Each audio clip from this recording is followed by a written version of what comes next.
She screamed, "You can't stop me. I'm part of the HOA," as she pushed open my gate for the third time that week.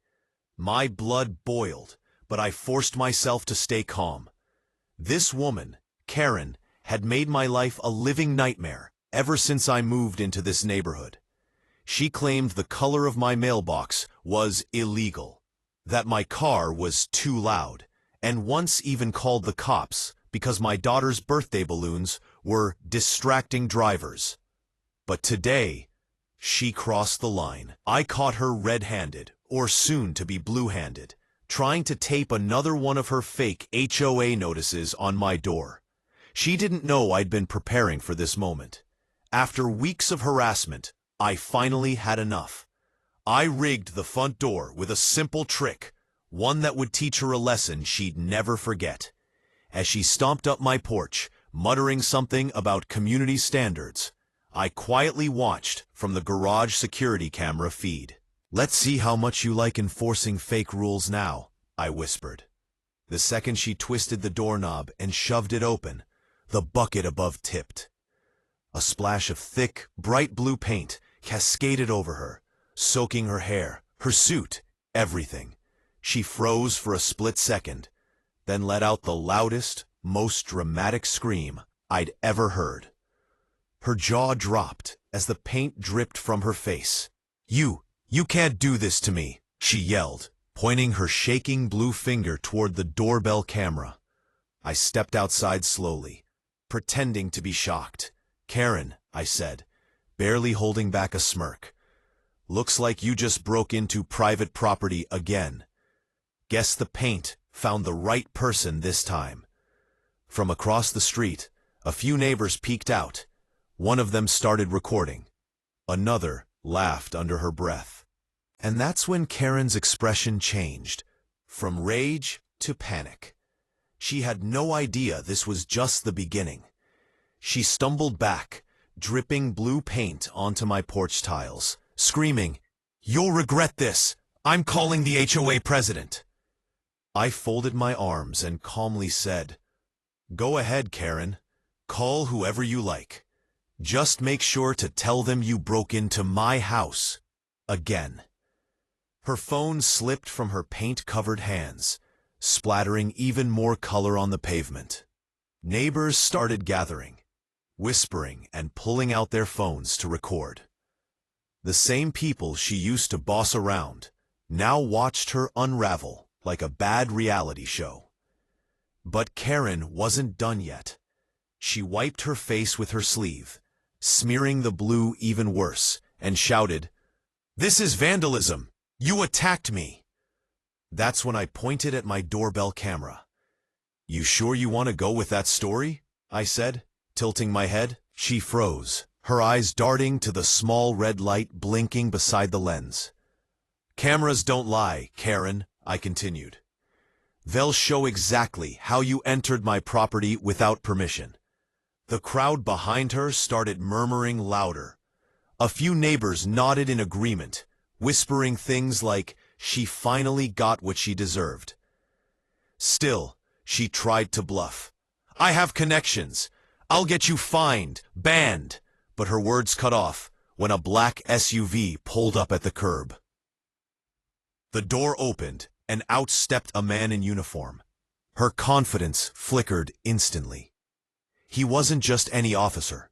He was my brother, a retired Marine now working with local law enforcement. He looked straight at Karen, his face unreadable.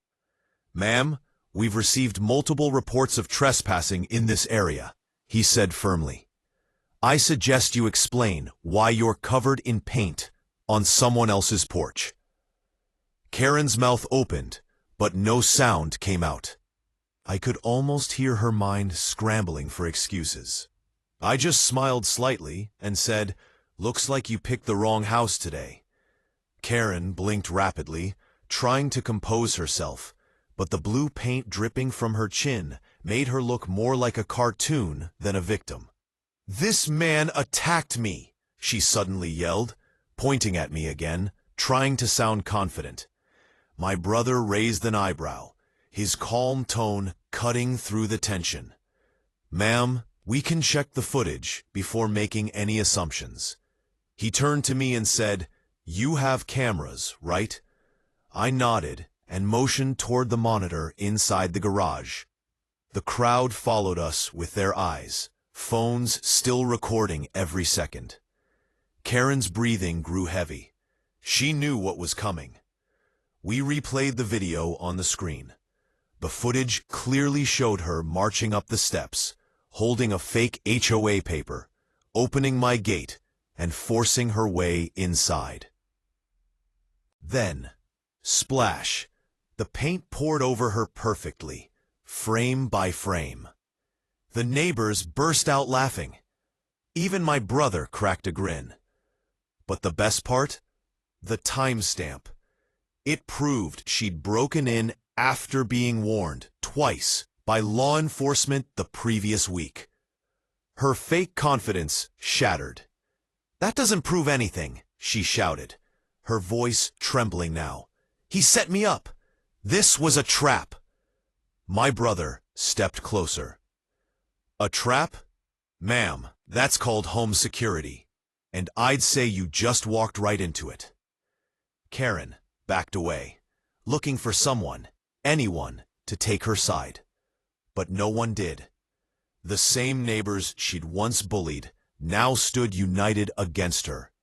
One of them even said, "Maybe next time you'll mind your own business, Karen."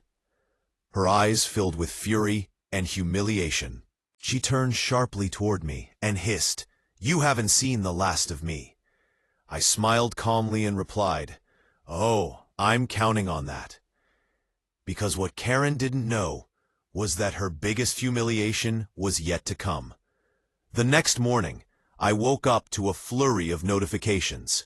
My phone was buzzing non-stop. At first, I thought it was spam, but when I opened the messages, I froze.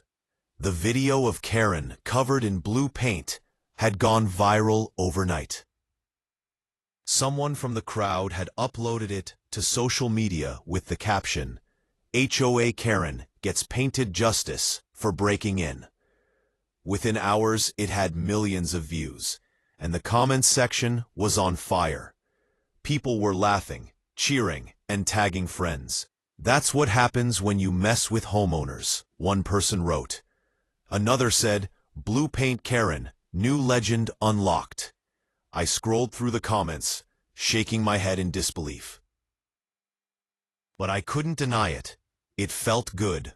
After months of her bullying and fake citations, the world finally saw who she really was. But for Karen, it was a nightmare. By noon, she showed up again, still stained faintly blue, her face pale from stress. She marched up to my yard, holding papers. "You think this is funny?" she shouted. "My job saw that video. I got suspended because of you." I stayed calm, keeping my tone even. "You did that to yourself, Karen. Maybe next time, don't break into someone's home."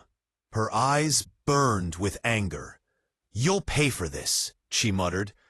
"You think the internet cares about the truth? I'll sue you for defamation." That's when my brother's truck rolled up again. He stepped out, arms crossed. "Actually," he said, "you might want to hold off on that lawsuit." Karen froze. "Why?" she asked, her voice shaking. He pulled out a small folder and handed it to her. "Because after reviewing your history, the city's investigating your fake HOA group. Seems you've been charging people bogus fees for years." The color drained from her face. What little wasn't already blue. That's not true," she stammered. But my brother wasn't done. "We've got statements, bank transfers, even your fake HOA letterheads. It's all being handed to the DA." Karen's legs wobbled. She glanced around as a few neighbors filmed from a distance. Her fake empire was collapsing right before her eyes. I looked at her one last time and said quietly, "Some people paint walls, Karen. Others paint lessons."